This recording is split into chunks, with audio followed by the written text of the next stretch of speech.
حضرت یوسف 7 سال جیل میں رہے، جب ایک قیدی چھوٹ رہا تھا اس سے کہا بادشاہ کے بعد میرا بھی ذکر کرو، میں بھی 7 سال سے بے گناہ جیل میں ہوں، بے گناہ تھے۔ تو جب وہ قیدی چلا گیا اچانک اللہ کی طرف سے پیغام آیا، اے یوسف ہم کب تجھے بھولے کہ اب تو غیروں پہ امید کرنے لگا۔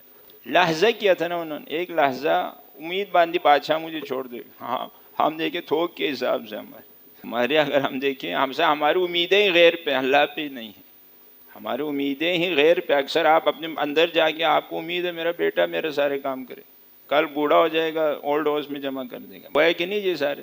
جس بیٹے پہ بڑا مان تھا اسی نے باپ کو اولڈ ہوم میں جمع کر دیا، اسی نے بیوی کے کہنے پہ باپ تڑپتا رہا، ماں تڑپتی رہی، دیکھا ہی نہیں، خرچہ بھی نہیں دیا۔ یہ ہے غیر خدا پہ۔ اسی لیے ایک ایسی کیفیت میں خود کو لے آئے کہ ایسے پروگرام اپنے اندر فیڈ کرے کہ اس پروگرام میں الہیت ہو، شاکلہ الہی ہو۔ جب اللہ وہ دیکھتا ہے، یہ ہمارے بہت سے قائدین بھی خاص جو ناکام، ان کی ایک وجہ یہ ہے کبھی رکاوٹ باہر سے کبھی اندر سے۔